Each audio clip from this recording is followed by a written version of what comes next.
ارشاد فرماتا ہے ما یلفظ من قول الا لدیہ رقیب عتید، کہ کہنے والا جو بات کہتا ہے اس کے پاس نگہبان تیار ہوتا ہے۔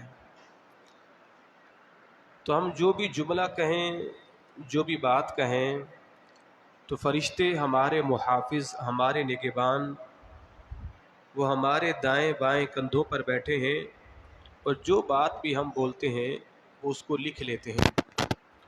تو اللہ نے فرمایا کہ جو بات کہنے والا کہتا ہے اس کے نگہبان اس کو لکھنے کے لیے تیار بیٹھے ہیں۔ جناب حذیفہ رضی اللہ تعالیٰ عنہ سے مروی ہے، حضور نے فرمایا کہ چغل خور جنت میں نہیں جائے گا، یعنی چغلیاں کھانے والا بندہ جو ہے وہ جنت میں نہیں جائے گا، مگر اس کی ایک صورت ایسی ہے کہ جس چغلی پر گناہ نہیں ہے،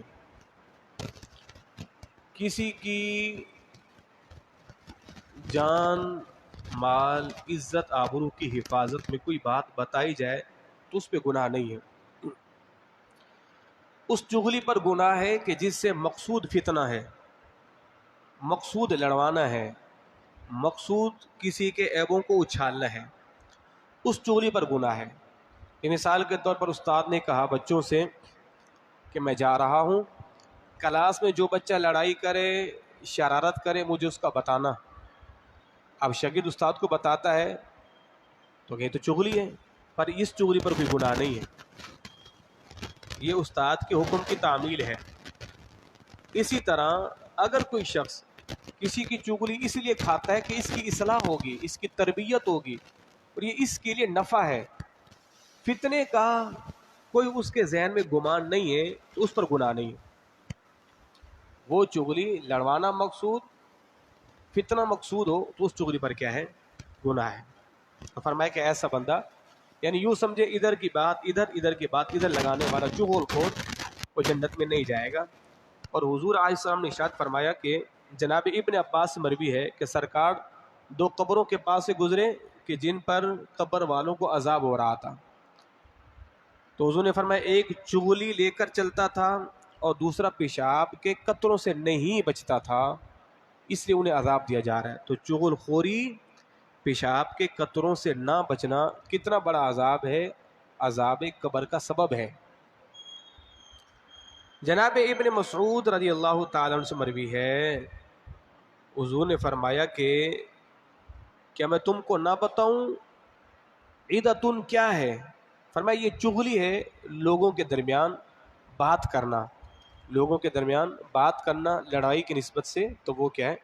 چغل خوری ہے۔ اللہ ارشاد فرماتے وَلَا تَعَاوَنُوا عَلَى الْإِثْمِ وَالْعُدْوَانِ، ایک دوسرے کی گناہ پر اور زیادتی پر مدد نہ کرو، یعنی ایک بندہ گناہ کر رہے ہیں اور آپ اس کے ساتھ تعاون کر رہے ہیں، آپ بھی برابر کے گناہ کے شریک ہیں۔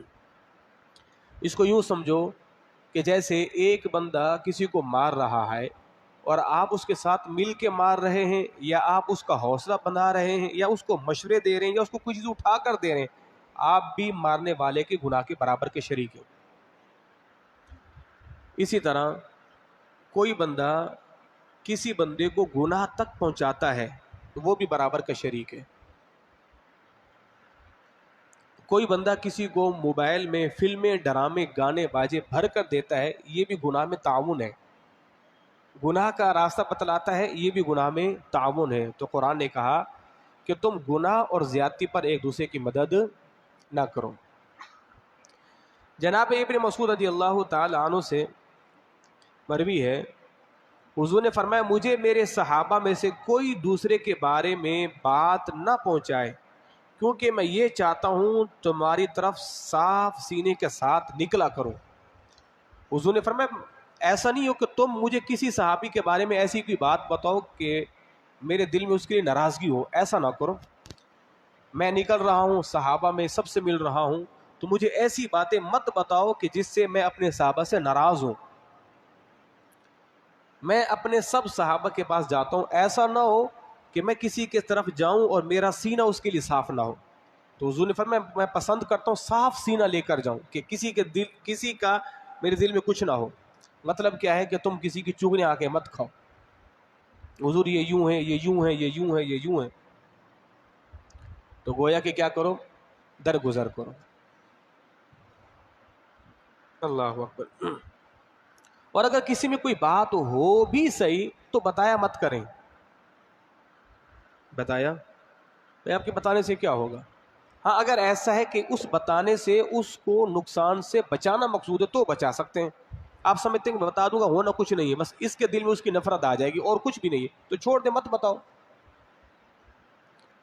یہاں تک کہا گیا کہ دو مسلمان بھائیوں کو ملانے کے لیے اگر جھوٹ بھی بولنا پڑے تو جھوٹ بول لو، مسلمان بھائیوں کی صلح کرانے کے لیے، اور سچ ہونے کے باوجود سچ نہیں بتاؤ اس کے دل میں اس کی نفرت نہ آ جائے۔ اللہ اکبر۔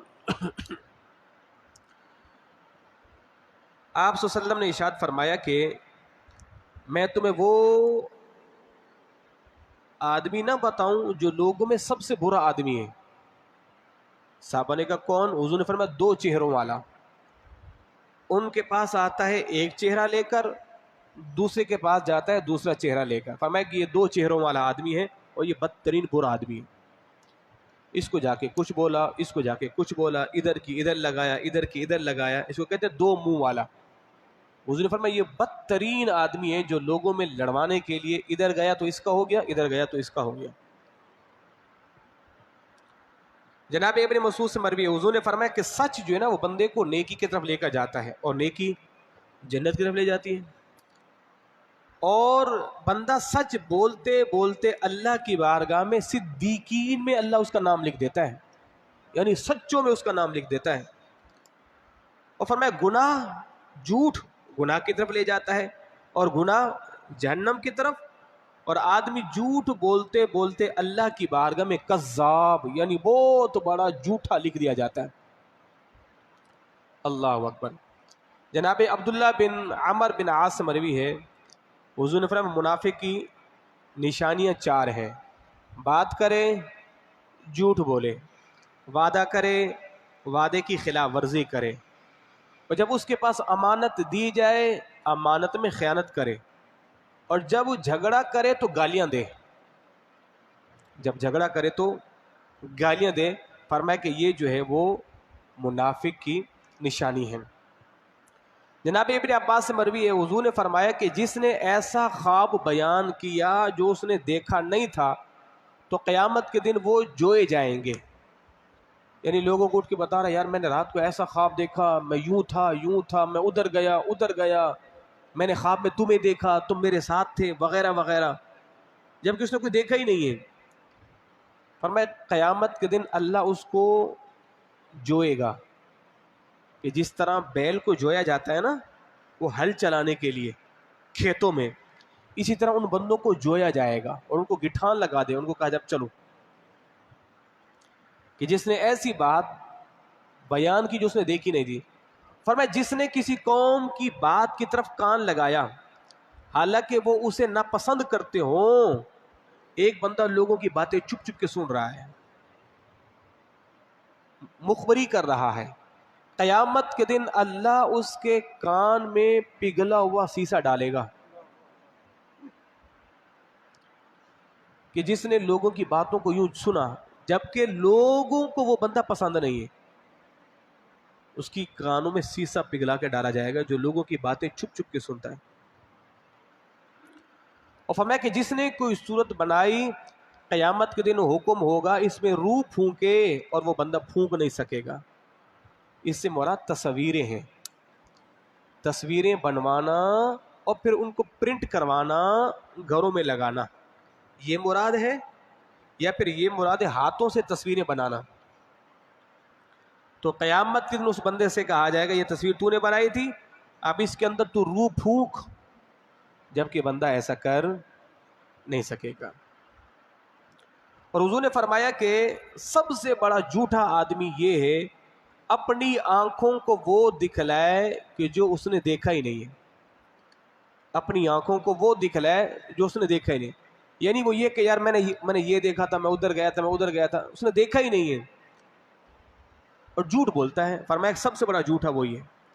یعنی ایک جھوٹا تو وہ ہے کہ جس نے خواب وہ بیان کیا جو اس نے دیکھا ہی نہیں ہے، اور لوگوں کو بتلاتا ہے کہ میری آنکھ نے وہ دیکھا جو اس کی آنکھوں نے دیکھا ہی نہیں ہے.